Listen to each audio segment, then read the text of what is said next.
ਸਾਧ ਸੰਗਤ ਜੀ, ਗੁਰੂ जी बख्शी ते फतेह बुलाओ। वाहिगुरू जी का खालसा, वाहिगुरू जी की फतेह। संगत का की भाव सी, बड़भागिया संगत पावे, भागहीन भ्रम चोटां खावे। बिन भागा सत्संग न लभे, बिन संगत मैल हरीजे जियो। साडे बहुत वड्डे भाग हैं, आप पूरे पसंद करके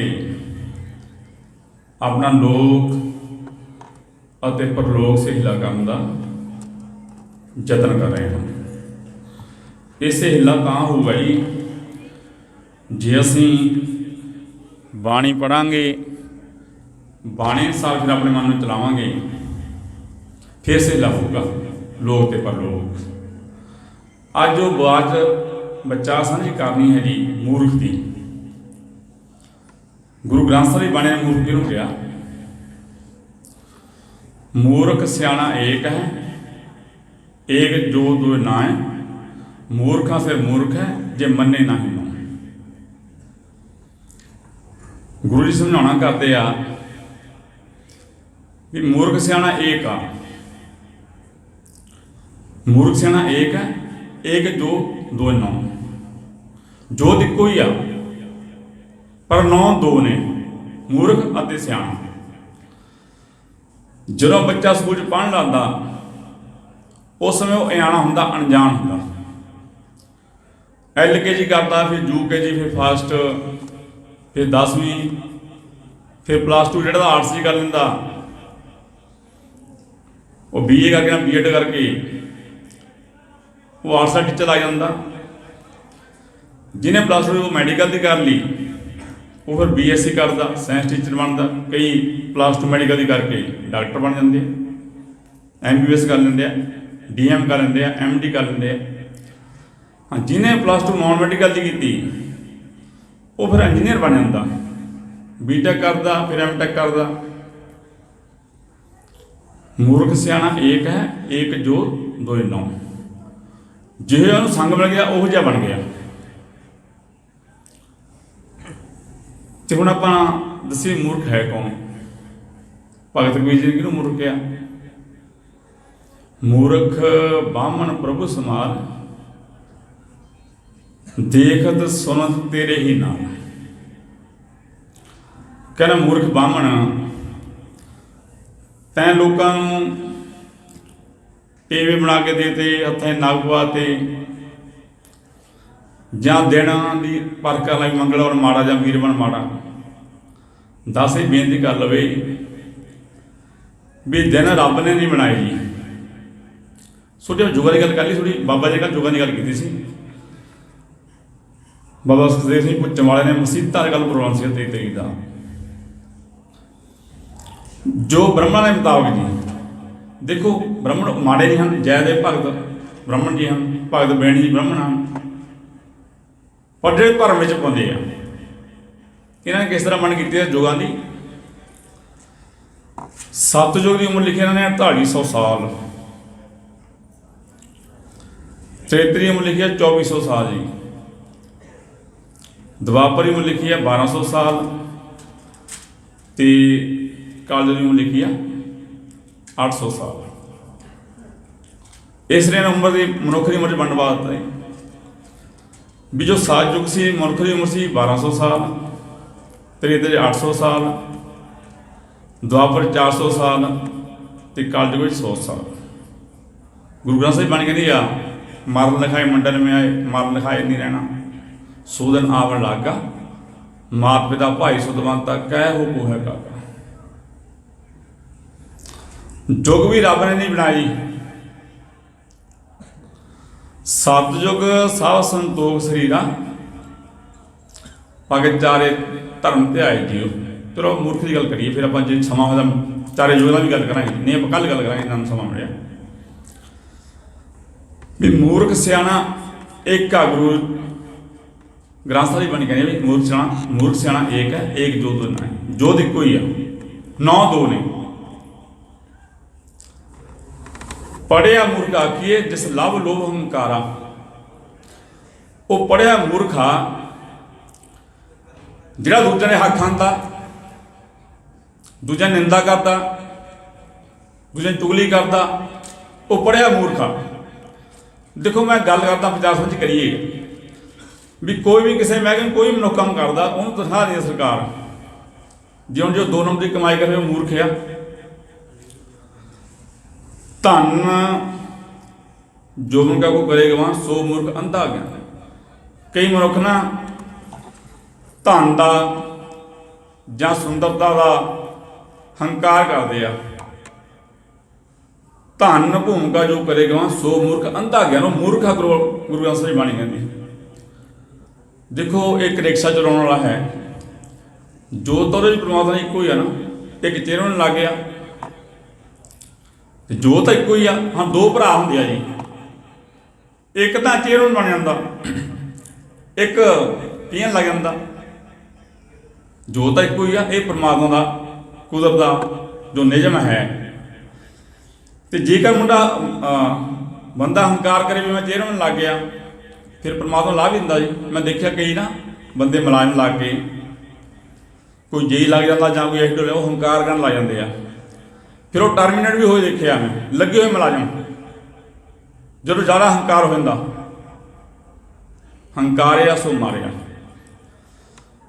ਆਪਾਂ ਇੱਕ ਸਾਖੀ ਲਈ ਸਾਨੂੰ ਸਮਝ ਆ ਜਾਵੇ। ਦਾਸ ਨੇ ਬੇਨਤੀ ਕੀਤੀ ਸੀ ਵੀ ਜਿਹੋ ਜਿਹਾ ਮਨੁੱਖ ਨੂੰ ਸੰਗਤ ਮਿਲਦੀ ਆ ਉਹੋ ਜਿਹਾ ਉਹਦੇ ਪਰ ਅਸਰ ਹੁੰਦਾ। ਹੁਣ ਜਿਹਨੇ ਤਾਂ +2 ਮੈਡੀਕਲ ਦੀ ਕਰ ਲਈ ਉਹ ਤਾਂ ਡਾਕਟਰ ਬਣ ਗਿਆ MBBS ਕਰਕੇ, ਜਿਹਨੇ +2 ਨੋਨ ਮੈਡੀਕਲ ਕਰ ਲਈ ਉਹ ਫਿਰ ਇੰਜੀਨੀਅਰ ਬਣ ਗਿਆ। ਨੋਨ ਮੈਡੀਕਲ ਦੀ +2 ਉਹ ਇੰਜੀਨੀਅਰ ਬਣ ਗਿਆ। ਜਿਹਨੇ +2 ਆਰਟਸ ਦੀ ਕੀਤੀ ਫਿਰ ਮਾਸਟਰ ਕੋ ਆਰਟਸ ਦਾ, ਉਹ ਤਾਂ ਨਹੀਂ ਇੰਜੀਨੀਅਰ ਬਣ ਸਕਦਾ।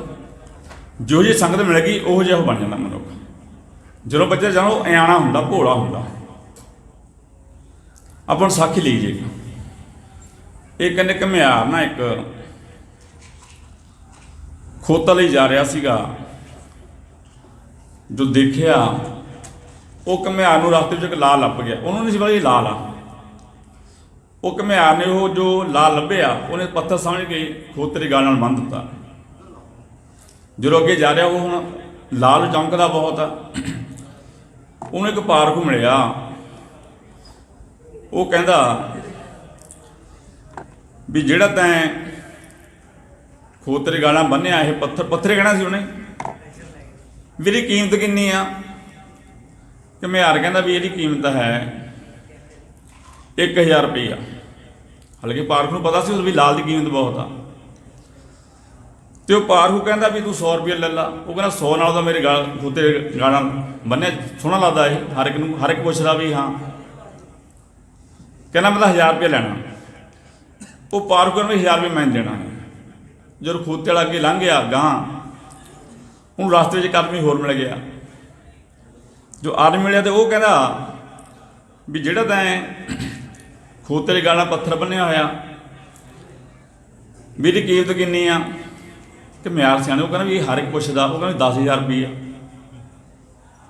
ਉਹਨੂੰ ਪਤਾ ਸੀ ਕੀਮਤ ਕਿੰਨੀ ਆ, ਉਹਨੇ 10000 ਦਿੱਤਾ, ਉਹ ਲਾ ਲੈ ਲਿਆ। ਆਪਾਂ ਅੱਜ ਕੱਲ੍ਹ ਜੋ ਡੀਲਰ ਵੀ ਇਹੀ ਕੁਛ ਕਰਦੇ ਜੀ।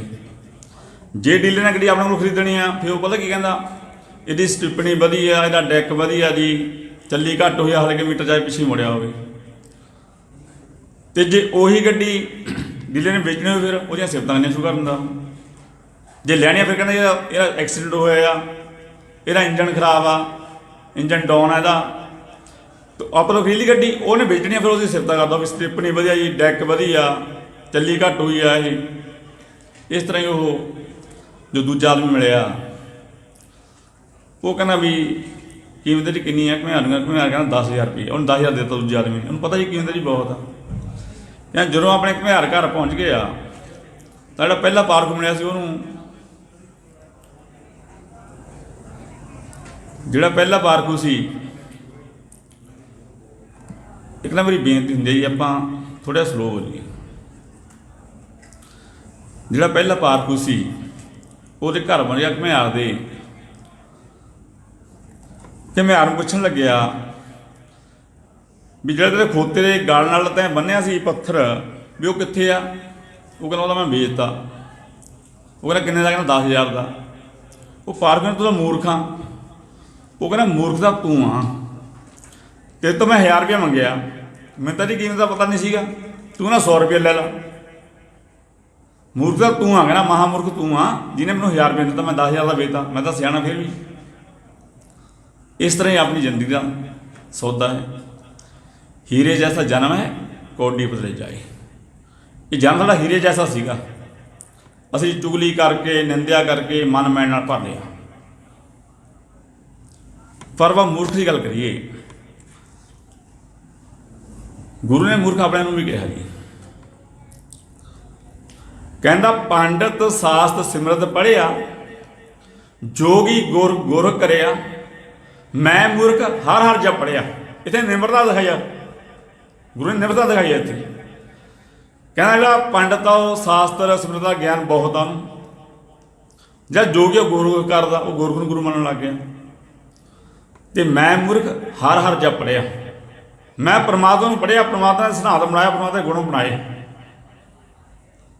ਹੁਣ ਆਪਾਂ ਗੱਲ ਕਰੀਏ ਮੈਲ ਕਿਵੇਂ ਲੱਗਦੀ ਹੈ। ਅਸਲ ਤਾਂ ਗੱਲ ਵੱਡੀ ਇਹੀ ਹੈ ਜੀ ਵੀ ਸੰਗਤ ਕਰਨ ਨਾਲ ਸਾਡੇ ਨਾਲ ਜੋ ਮਨ ਦੀ ਮੈਲ ਉਤਰ ਜਾਵੇ ਤਾਂ ਬੜਾ ਭਾਗੀ ਹਰ ਸੰਗਤ ਪਾਵੇ, ਭਾਗੀ ਨਾ ਭਰਮ ਚੋਟਾਂ ਖਾਵੇ, ਬਿਨ ਭਾਗਾ ਸਾ ਸੰਗ ਨਾਲ ਬਿਨ ਸੰਗਤ ਮੈਲ ਭਰੀਜੇ ਜੀਓ।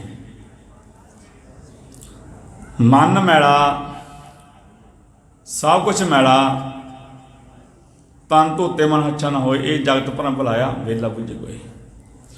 ਗੁਰੂ ਜੀ ਕਹਿੰਦੇ ਜਿਸ ਤਰ੍ਹਾਂ ਮਨ ਮੈਲਾ, ਤੇਰੀ ਵਿਚਾਰ ਮੈਲੀ ਆ, ਤੇਰੀ ਸੰਗਤ ਮੈਲੀ ਆ, ਫਿਰ ਤੇਰਾ ਸਭ ਕੁਛ ਮੈਲਾ ਹੈ।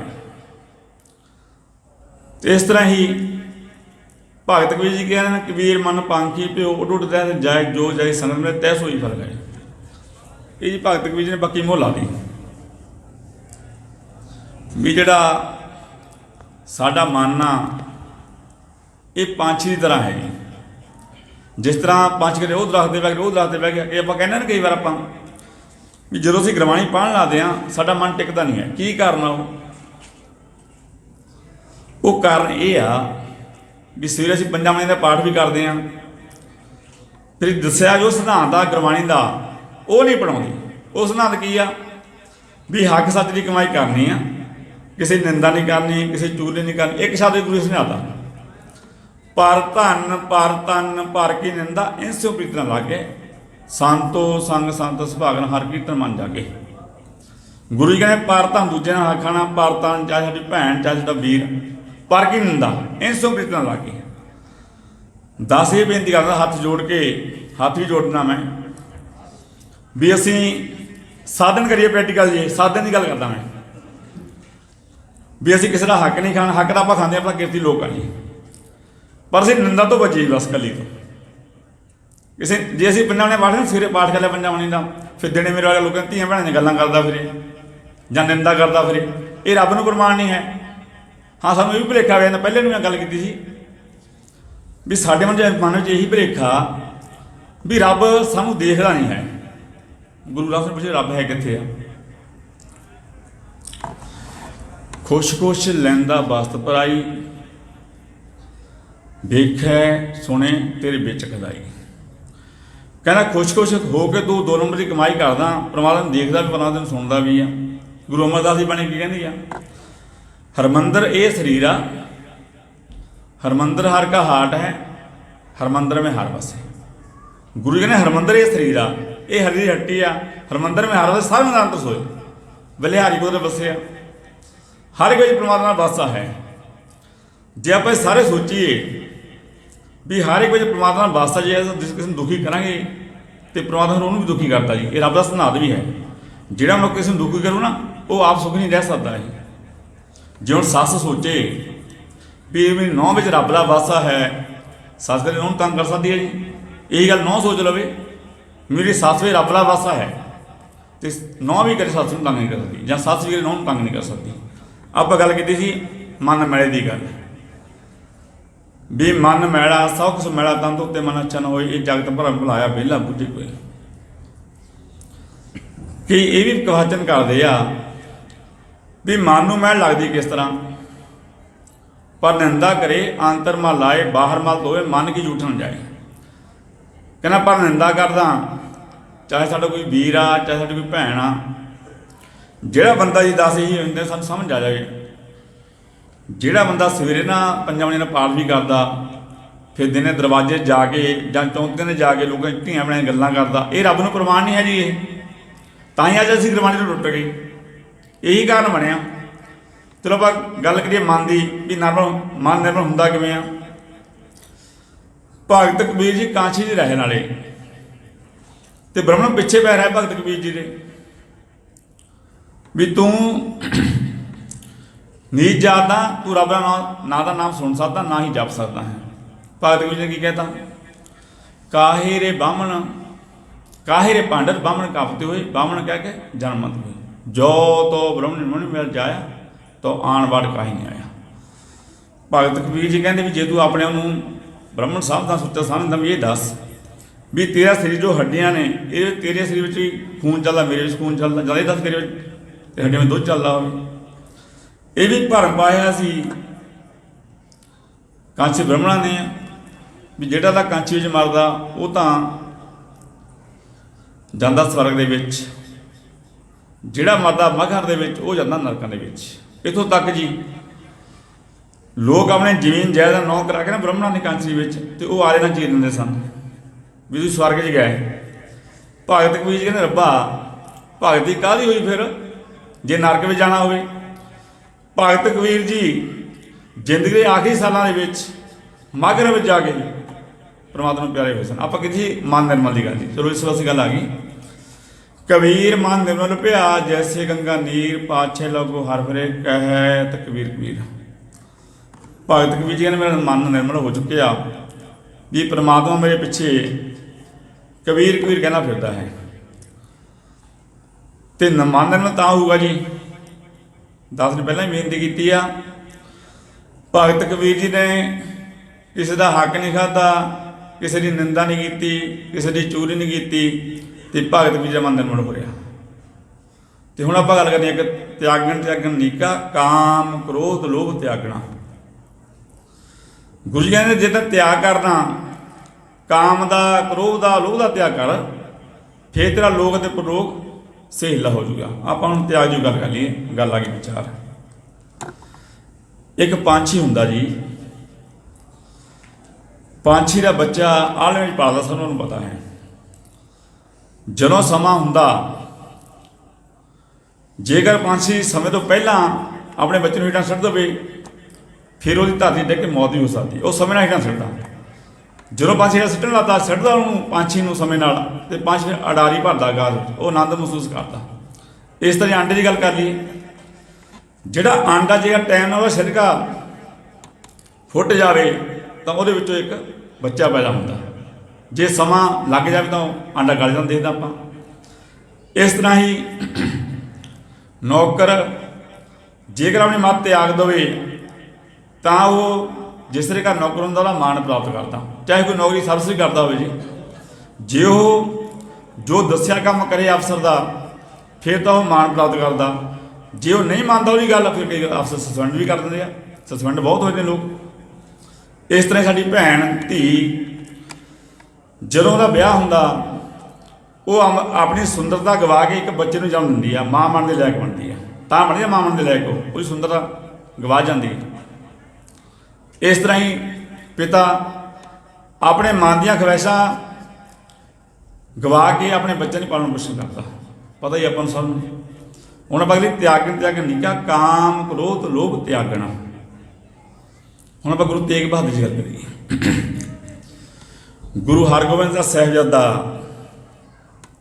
ਬਾਬਾ ਤਿਆਗਮਲ ਜੀ, ਜੋ ਉਹਨਾਂ ਨੇ ਸਗੇ ਭਰਾ ਦਾ ਵਿਆਹ ਸੀ ਬਾਬਾ ਗੁਰਦਿੱਤਾ ਜੀ ਦਾ, ਬਰਾਤ ਚੜ੍ਹ ਰਹੀ ਸੀ। ਉਸ ਸਮੇਂ ਕਹਿੰਦੇ ਇੱਕ ਬੱਚੇ ਦੇ ਬਸਤਰ ਪਾਏ ਨਹੀਂ ਸੀ ਹੋਏ। ਉਹ ਬੱਚਾ ਕੋਸ਼ਿਸ਼ ਕਰਦਾ ਕਿ ਮੈਂ ਅੱਗੇ ਮੈਂ ਬਰਾਤ ਦੇਖਾਂ, ਤਾਂ ਪਰ ਉਹ ਪਿੱਛੇ ਲੋਕ ਪਿੱਛੇ ਹਟ ਕੇ ਪਿੱਛੇ ਕਰ ਦਿੰਦੇ ਆ ਵੀ ਚੱਲ ਪਿੱਛੇ ਤੇਰੇ ਕੱਪੜੇ ਮਰਾਏ। ਜਦੋਂ ਕਹਿੰਦੇ ਬਾਬਾ ਤਿਆਗਮਲ ਜੀ ਨੇ ਬਾਜਮੂਨ ਦੇਖਿਆ, ਬਾਜਮੂਨ ਦੀ ਗੱਲ ਕਰਤਾ ਜੀ, ਤੇ ਬਾਬਾ ਤਿਆਗਮਲ ਜੀ ਨੇ ਆਪਣੇ ਕੱਪੜੇ ਲਾਏ ਤੇ ਉਸ ਬੱਚੇ ਦੇ ਪਾ ਦਿੱਤੇ, ਪਨਾਹ ਦਿੱਤੇ ਕਰੀਏ ਆਪਾਂ। ਗੁਰੂ ਹਰਗੋਬਿੰਦ ਸਾਹਿਬ ਕਹਿਣ ਲੱਗੇ ਵੀ ਜੋ ਮੇਰਾ ਸਾਹਿਬਜ਼ਾਦਾ ਜਿਸ ਕੰਮ ਵਾਸਤੇ ਆਇਆ ਇਹ ਕੰਮ ਇਹਨੇ ਸ਼ੁਰੂ ਵੀ ਕਰ ਦਿੱਤਾ ਹੈ। ਹੁਣ ਸਮਾਂ ਆਇਆ 1675 ਦੇ ਵਿੱਚ ਜਦੋਂ कश्मीरी पंडित ਨੂੰ औरंगजेब बादशाह ने यह कह दिता सी, एक थोड़ी आप विचार होर कर लीए भी औरंगजेब बादशाह ने कश्मीर में क्यों हथ पाया जी, भी कश्मीर में क्यों भेजे, अपनी सलाह कर कह रही आप फौजी भी कश्मीर पंडितों को कहो तुसी इस्लाम धर्म कबूल करो। क्यों हथ पाया उसने कश्मीर में, कश्मीर में विद्वान पंडित तैयार होंगे सन। इतों तक ही सवा मन जनेऊ उन्होंने समय में एक महावचन लिखा संत हरदेव सिंह लूला वाला ने भी एक जनेऊ 52 गुणा का होंदा,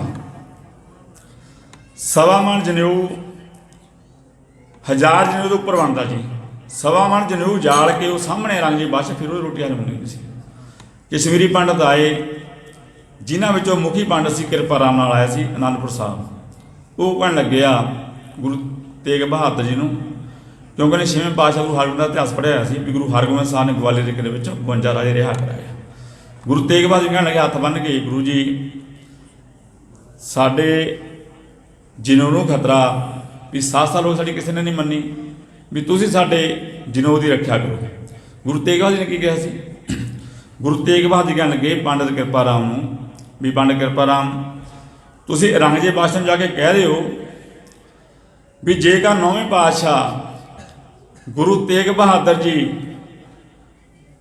तुहाडा इस्लाम धर्म कबूल कर लैन, असीं सारे कश्मीरी पंडित तुहाडा इस्लाम धर्म कबूल करन तैयार हाँ। फिर पंडितां ने एक चिट्ठी लिखी, विद्वान ने चिट्ठी लिखी, चिट्ठी पर साइन किए।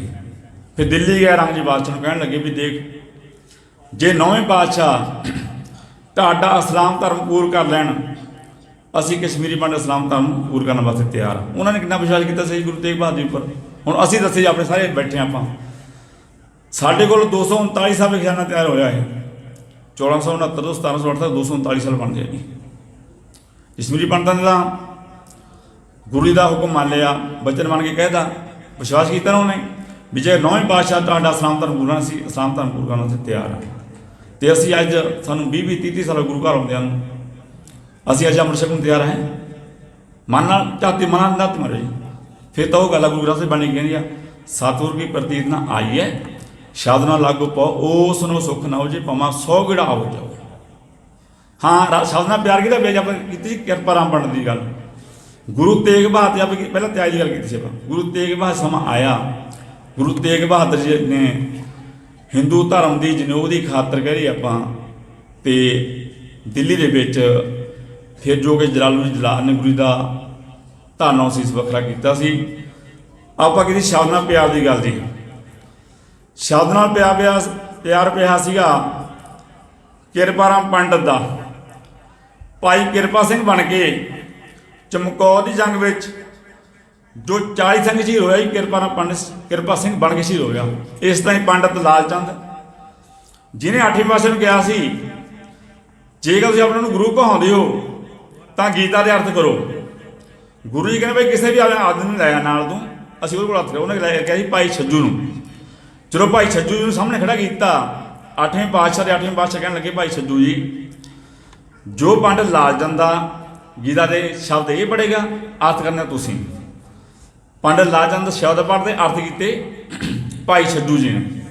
पंडित लाल चंद इन्ना प्रभावित होया गुरु जी तो 8वें पातशाह सिख बनिया। बादशाह दरवेश गुरु गोबिंद अमृत छक के ये भाई लाल सिंह बन के शहीद होया सीगा चमकौर की जंग दे विच।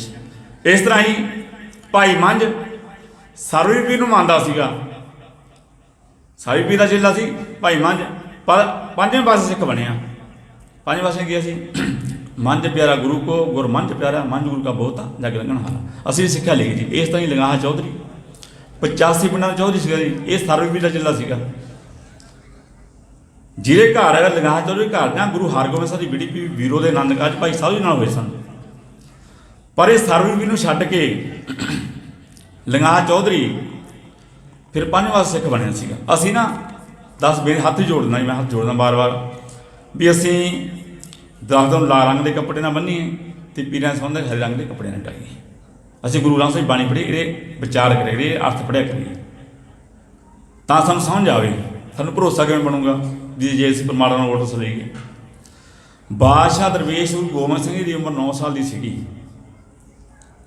ਜਦੋਂ ਗੁਰੂ ਤੇਗ ਬਹਾਦਰ ਸ਼ਹੀਦੀ ਹੋਈ 1675 ਦੇ ਵਿੱਚ। ਇੱਕ ਪਾਸੇ ਤਾਂ 22 ਤਾਂ ਦੇ ਰਾਜੇ ਬੈਰੀ ਬਣੇ ਬੈਠੇ ਆ, ਇੱਕ ਪਾਸੇ ਹੈ ਔਰੰਗਜ਼ੇਬ ਬਾਦਸ਼ਾਹ ਬੈਰੀ ਬਣਿਆ ਬੈਠਾ। 9 ਸਾਲ ਦੀ ਉਮਰ ਸਿਰਫ ਸੀ 10ਵੇਂ ਪਾਤਸ਼ਾਹ ਨੇ। ਇੱਕ ਸਿਰਫ ਪਰਮਾਤਮਾ ਦਾ ਓਟ ਅਸਾ ਲਿਆ। ਜੇ ਓਟ ਅਸਾ ਲਿਆ, ਪਹਿਲਾ ਯੁੱਧ ਹੋਇਆ 1687 ਦੇ ਵਿੱਚ। ਬਾਦਸ਼ਾਹ ਦਰਵੇਸ਼ ਗੁਰੂ ਗੋਬਿੰਦ ਸਿੰਘ ਅਜੇ ਖਾਲਸਾ ਪੰਥ ਦੀ ਸਥਾਪਨਾ ਨਹੀਂ ਸੀ ਕੀਤੀ। ਸਭ ਤੋਂ ਵੱਡਾ ਯੋਧਾ ਤੇ ਪਹਿਲਾ ਯੋਧਾ ਤੇ ਜਿੱਤਾਂ ਪ੍ਰਾਪਤ ਕੀਤੀਆਂ। ਹਾਲਾਂਕਿ ਔਰੰਗਜ਼ੇਬ ਬਾਦਸ਼ਾਹ ਨੇ ਕਿੰਨੀਆਂ ਕੋਸ਼ਿਸ਼ਾਂ ਕੀਤੀਆਂ। ਅਨੰਦਪੁਰ ਸਾਹਿਬ ਦੇ ਕਿਲੇ ਨੂੰ 7 ਮਹੀਨੇ ਘੇਰਾ ਪਿਆ। 7 ਮਹੀਨੇ ਸੋਚੋ, ਸਾਡੇ ਵੀ ਵਰਤ ਰੱਖੇਗਾ, ਕਰੂਗਾ ਨਾ ਵਰਤ ਆ ਰਿਹਾ ਹੈ। 7 ਮਹੀਨੇ ਸਿੰਘਾਂ ਨੇ ਆਨੰਦਗੜ੍ਹ ਦੇ ਕਿਲੇ ਦੇ ਵਿੱਚ ਮਾਤਾ ਗੁਜਰ ਕੌਰ, ਮਾਤਾ ਸੁੰਦਰ ਕੌਰ, ਮਾਤਾ ਸਾਹਿਬ ਕੌਰ, ਚਾਰੇ ਸਾਹਿਬਜ਼ਾਦੇ ਤੇ ਸਿੰਘਾਂ ਨੇ ਪੱਤੇ ਖਾ ਕੇ ਤੇ ਛੱਕ ਕੇ ਯਾਦ 7 ਮਹੀਨੇ ਥੋੜਾ ਇਹਨਾਂ ਘੇਰਾ ਜੀ। ਫਿਰ ਵੀ ਉਹਨਾਂ ਨੇ ਇਹ ਕਿਹਾ ਵੀ ਅਸੀਂ ਕਸਮਾਂ ਖਾਂਦੇ ਹਾਂ ਗਊ ਦੀਆਂ ਤੇ ਕੋ ਪ੍ਰਿੰਸ ਜੋ ਔਰੰਗਜ਼ੇਬ ਬਾਦਸ਼ਾਹ ਬੰਦੇ ਵਿੱਚ ਸੀ ਵੀ ਅਸੀਂ ਸਾਡੇ ਧਰਮ ਦੀਆਂ ਕਸਮਾਂ ਖਾਂਦੇ ਹਾਂ ਵੀ ਤੁਸੀਂ ਇੱਕ ਵਾਰੀ ਅਨੰਦਪੁਰ ਸਾਹਿਬ ਦਾ ਕਿਲ੍ਹਾ ਛੱਡ ਦਿਓ, ਮੁੜ ਕੇ ਜਦ ਮਰਜ਼ੀ ਦੀ ਸੇਵਾ ਕਰ ਦਿਓ। ਆਪਾਂ ਨੂੰ ਸਾਰਿਆਂ ਪਤਾ ਜੀ, ਜਦੋਂ ਅਨੰਦਪੁਰ ਸਾਹਿਬ ਦਾ ਕਿਲ੍ਹਾ ਛੱਡਿਆ ਗੁਰੂ ਜੀ ਨੇ, 7 ਦੇ ਕਿਲ੍ਹਾਂ ਵਾਲੇ ਪਰਿਵਾਰ ਦਾ ਵਿਛੋੜਾ ਪਿਆ। ਚਮਕੌਰ ਦੀ ਜੰਗ ਦੇ ਸਾਹਮਣੇ ਸ਼ਹੀਦ ਹੋਏ ਵੱਡੇ ਸਾਹਿਬਜ਼ਾਦੇ ਗੁਰੂ ਜੀ, 40 ਸਿੰਘ ਵੀ ਸ਼ਹੀਦ ਹੋਏ। ਤੇ ਪਰ ਮਾਛੀਵਾੜੇ ਜੰਗਲਾਂ ਵੀ ਗੁਰੂ ਜੀ ਨੇ ਕੀ ਕਿਹਾ ਸੀ, ਮਿੱਤਰ ਪਿਆਰੇ ਨੂੰ ਹਾਲ ਮੇਰੀ ਤਰ੍ਹਾਂ ਕਹਿਣਾ। ਅਸੀਂ ਪਰਮਾਤਮਾ ਦਾ ਓਟ ਆਸਰਾ ਲਈਏ। ਜਿਵੇਂ ਜਿਸ ਤਰ੍ਹਾਂ ਗੁਰੂ ਗੋਬਿੰਦ ਸਿੰਘ ਦੀ ਉਮਰ ਸਿਰਫ 42 ਸਾਲ ਦੀ ਉਮਰ ਸੀਗੀ ਜੀ। 14 ਜੰਗਾਂ ਲੜੀਆਂ, 14 ਵਿੱਚ ਜਿੱਤਾਂ ਪ੍ਰਾਪਤ ਕੀਤੀਆਂ। ਚਲੋ ਪਿਛਲਾ ਇਤਿਹਾਸ ਲੈ ਲਈਏ ਆਪਾਂ। ਭਗਤ ਨਾਮਦੇਵ ਦੇ ਪਿੱਛੇ ਉਸ ਸਮੇਂ ਦਾ ਰਾਜਾ ਸੀ ਫਿਰੋਜ਼ ਤੁਗਲਕ। ਉਹ ਕਹਿੰਦਾ ਵੀ ਤੁਸੀਂ ਖੁਦਾ ਕਹੋ। ਭਗਤ ਨਾਮਦੇਵ ਦੀ ਮਾਂ ਨੂੰ ਕਹਿਣ ਲੱਗੀ ਵੀ ਪੁੱਤਰਾ ਤੂੰ ਖੁਦਾ ਤੇ ਰਾਮ 'ਚ ਫਰਕ ਕੀ ਹੈ ਦੱਸ। ਭਗਤ ਨਾਮਦੇਵ ਵੀ ਕਹਿੰਦਾ ਗੁਰੂ ਸਾਹਿਬ ਸ਼ਬਦ ਹੈ ਗੁਰਬਾਣੀ ਸਾਹਿਬ ਸੰਤ ਲੱਗੇ, ਰੁਦਨ ਕਰੇ ਨਾਮੇ ਕੀ ਮਾਏ, ਛੋੜ ਰਾਮ ਕੀ ਨਾ ਭਜੇ ਖਦਾਈ, ਨਾ ਹੋ ਤੇਰਾ ਪੂੰਗੜਾ ਨਾ ਤੂੰ ਮੇਰੀ ਮਾਏ, ਪਿੰਡ ਪੜੇ ਤੋਂ ਹਰ ਗੁਣ ਗਾਏ। ਭਗਤ ਨਾਮਦੇਵ ਦੀ ਮਾਂ ਰੋ ਰੋ ਕੇ ਹੰਝੂ ਸਿਰ ਕਹਿ ਰਹੀ ਆ ਵੀ ਪੁੱਤਰਾ ਤੂੰ ਰਾਮ ਤੇ ਖੁਦਾ ਵਿੱਚ ਫਰਕ ਦੱਸ ਕੀ ਆ। ਭਗਤ ਨਾਮਦੇਵ ਜੀ ਕਹਿੰਦੇ ਤੂੰ ਮੇਰੀ ਮਾਂ ਹੀ ਨਹੀਂ ਹੈ, ਨਾ ਹੋ ਤੇਰਾ ਪੂੰਗੜਾ ਨਾ ਤੂੰ ਮੇਰੀ ਮਾਂ, ਪਿੰਡ ਪੜੇ ਤੋਂ। ਇਹ ਜੋ ਸਰੀਰ ਆ ਇਹ ਸਦਾ ਕਿਸੇ ਦਾ ਨਹੀਂ ਰਹਿਣਾ ਜੀ। ਗੁਰੂ ਆਏ, ਪੀਰ ਪੈਗੰਬਰ ਆਏ, ਸਾਨੂੰ ਸਮਝਣਾ ਜਾਣਾ ਪੈਣਾ ਹੈ। ਕਹਿੰਦਾ ਤੂੰ ਮੇਰੀ ਮਾਂ ਨਹੀਂ ਹੈ, ਭਗਤ ਨਾਮਦੇਵ ਜੀ ਕਹਿੰਦੇ। ਤੇ ਤਾਂ ਹੀ ਅੱਜ ਅਸੀਂ ਭਗਤ ਨਾਮ ਨੂੰ ਯਾਦ ਕਰਦੇ ਹਾਂ, ਜਿਉਂ ਰੱਬ ਦੇ ਸਿਧਾਂਤ ਨਾਲ ਚੜ੍ਹਦੀ ਕਲਾ ਵਿੱਚ ਰਹੇ। ਭਗਤ ਨੇ ਨਾਮਦੇਵ ਤਾਂ ਮੰਦਰਾਂ 'ਚ ਫੜ ਕੇ ਬਾਹਰ ਕਰਤਾ ਸੀ ਉਹਨਾਂ ਨੇ। ਹਸਤ ਫਿਰ ਤੇਰੇ ਦੋਹਰੇ ਆਇਆ, ਭਗਤ ਕਰਾਰਨਾਮਾ ਪਕੜ ਉਠਾਇਆ। ਭਗਤ ਨਾਮਦੇਵ ਬੜਾ ਖੁਸ਼ ਹੋ ਕੇ ਮੰਦਰਾਂ 'ਚ ਗਿਆ, ਪਰ ਬ੍ਰਾਹਮਣਾਂ ਨੇ ਉਹਨੂੰ ਬਾਹੋਂ ਫੜ ਕੇ ਬਾਹਰ ਕੱਢ ਦਿੱਤਾ।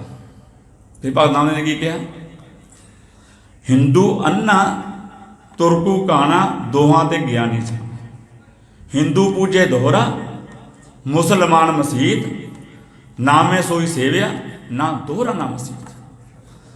ਭਗਤ ਨਾਮਦੇਵ ਜੀ ਕਹਿੰਦੇ ਮੈਂ ਇਹੋ ਜਿਹਾ ਪ੍ਰਮਾਤਮਾ ਦਾ ਸਿਮਰਨ ਕੀਤਾ, ਸਿਧਾਂਤ ਬਣਾਇਆ, ਨਾ ਤਾਂ ਹੀ ਰੱਬ ਮੰਦਰਾਂ 'ਚ ਆ, ਨਾ ਹੀ ਰੱਬ ਗੁਰਦੁਆਰਿਆਂ 'ਚ ਆ, ਨਾ ਹੀ ਰੱਬ ਮਸੀਤਾਂ ਵਿੱਚ ਆ। 10 ਦਿਨ ਪਹਿਲਾਂ ਹੀ ਬੇਨਤੀ ਕੀਤੀ ਆ, ਪ੍ਰਮਾਤਮਾ ਸਾਡੇ ਅੰਦਰ। ਸਾਨੂੰ ਇਸੇ ਗੱਲ ਦਾ ਭੁਲੇਖਾ ਹੋਇਆ ਜੀ, ਪ੍ਰਮਾਤਮਾ ਸਾਡੇ ਅੰਦਰ ਆ। ਹਰਮੰਦਰ ਇਹ ਸਰੀਰ ਆ, ਹਰਮੰਦਰ ਹਰ ਕਾ ਹਾਟ ਆ, ਹਰਮੰਦਰ ਮੈਂ ਹਰ ਵਸੈ। ਤੇ ਫਿਰ ਅਸੀਂ ਜੇ ਨਾ ਸੋਚਿਆ, ਹਰ ਇੱਕ ਮਨੁੱਖ ਸੋਚੇ ਵੀ ਰੱਬ ਸਾਡੇ ਅੰਦਰ ਆ, ਫਿਰ ਅਸੀਂ ਕਿਸੇ ਨਾਲ ਧੋਖਾ ਨਾ ਕਰੀਏ, ਕਿਸੇ ਨਿੰਦਾ ਨਾ ਕਰੀਏ, ਕਿਸੇ ਚੋਰ। ਇਹ ਵਾਸਤੇ ਇੰਨੇ ਸਮਾਂ ਹੋ ਚੁੱਕੇ, ਇੰਨੀਆਂ ਮਿੰਨਤਾਂ ਪ੍ਰਵਾਨ ਕਰੋ। ਤੇ ਆਈਆਂ ਸੰਗਤਾਂ ਦਾ ਜੀ ਬਹੁਤ ਬਹੁਤ ਧੰਨਵਾਦ। ਬਾਬਾ ਨਛੱਤਰ ਸਿੰਘ ਜੀ ਦਾ, ਬਾਬਾ ਬਲਜੀਤ ਸਿੰਘ ਜੀ ਦਾ, ਤੇ ਸਾਰੇ ਵੀ ਜਿੰਨੇ ਰਾਗੀ ਸਿੰਘਾਂ ਨੇ, ਗ੍ਰੰਥੀਆਂ ਸਭ ਦਾ ਹੀ ਬਹੁਤ ਬਹੁਤ ਧੰਨਵਾਦ।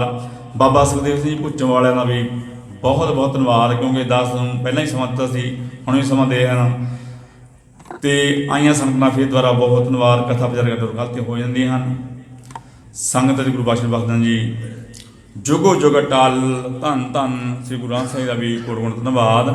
ਲੋਕ ਸੁਖੀ ਪਰ ਲੋਕ ਸਹੇਲੇ, ਨਾਨਕ ਹਰਿ ਭਗਤਿ ਆਪੇ ਮੇਲੇ।